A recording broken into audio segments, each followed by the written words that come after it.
ഒരു കാലമുണ്ടായിരുന്നു. തോൽവികളുടെ പടുകുഴിയിൽ വീഴുമ്പോൾ നാലുപാടു നിന്നും കൂവലുകളും പരിഹാസങ്ങളും മാത്രം ഏറ്റുവാങ്ങേണ്ടി വന്ന ഒരു ഭൂതകാലം. പ്രത്യേകിച്ച് മഞ്ഞപ്പടയുടെ ആരാധകരിൽ നിന്നും കളിയാക്കലുകളുടെ കുന്തമുനകൾ അവർ നിരന്തരം RCBക്ക് നേരെ നീട്ടി.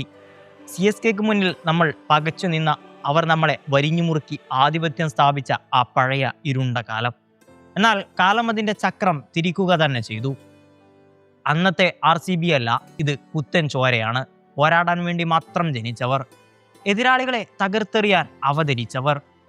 2025 ചെന്നൈയുടെ സ്വന്തം തട്ടകത്തിൽ പോയും നമ്മുടെ കോട്ടയായ ചിന്നസ്വാമിയിലും അവരെ നമ്മൾ അടിയറവ് പറയിച്ചു. ആ തോൽവിയുടെ കണക്ക് തീർക്കാൻ, പക വീട്ടാനാണ് അവരിന്ന് ചിന്നസ്വാമിയിലേക്ക് വീണ്ടും വണ്ടി കയറിയത്.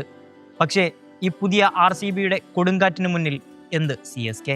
സ്വന്തം കാണികൾക്ക് മുന്നിൽ വെച്ച് ചെന്നൈയെ നമ്മൾ അക്ഷരാർത്ഥത്തിൽ പിച്ച് ചീന്തി.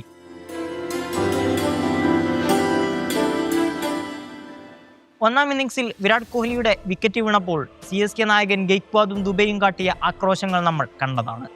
എന്നാൽ അഹങ്കാരത്തിനും ആഘോഷത്തിനും നിമിഷങ്ങളുടെ ആയുസേ ഉണ്ടായിരുന്നുള്ളൂ.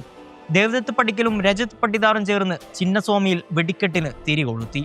പിന്നീട് ഗ്രീസിലെത്തിയത് സാക്ഷാൽ ടിം ഡേവിഡ്. തൻ്റെ ഉള്ളിലെ മൃഗത്തെ അയാൾ തുറന്നു വിടുന്നതാണ് പിന്നീട് ലോകം കണ്ടത്. ബാറ്റ് കൊണ്ട് അയാൾ തീത്തുപ്പി. ഗാലറികളിലേക്ക് സിക്സറുകളുടെ പെരുമഴ തന്നെ പെയ്തിറങ്ങി.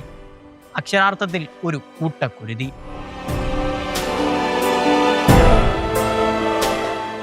സ്കോർ ബോർഡിൽ 250 എന്ന പടുകൂറ്റൻ സംഖ്യ അതിഗാംഭീര്യത്തോടെ തെളിഞ്ഞു. മറുപടി ബാറ്റിംഗ് നിറങ്ങിയ ചെന്നൈയുടെ മുൻനിര നമ്മുടെ ബോളർമാരുടെ തിപ്പന്തങ്ങൾക്ക് മുന്നിൽ ചീട്ടുകൊട്ടാരം പോലെ തകർന്നു വീണു. ആരൊക്കെയോ പൊരുതി നോക്കി, പക്ഷേ വിജയത്തിന്റെ ഏഴയലത്ത് പോലും എത്താൻ അവർക്കായില്ല. കിങ് കോഹ്ലിയുടെ കണ്ണുകളിലെ രൗദ്രഭാവം, ആ പഴയ അഗ്രഷൻ അവർ ശരിക്കും അറിഞ്ഞു. ഓരോ വിക്കറ്റ് വീഴുമ്പോഴും നമ്മുടെ ബോളർമാർ അവരുടെ നെഞ്ചിലേക്കാണ് പന്തുകൾ എറിഞ്ഞുകൊണ്ടിരുന്നത്. ഒന്ന് മനസ്സിലാക്കിക്കൊള്ളൂ, പണ്ട് നിങ്ങൾ കളിയാക്കി ചിരിച്ച, തോറ്റു തലകുനിച്ച ആ പഴയ RCB അല്ല ഇന്നത്തേത്. ഞങ്ങളുടെ മണ്ണിലായാലും നിങ്ങളുടെ മണ്ണിലായാലും കയറി വന്ന് വേട്ടയാടുന്ന പുതിയ RCB.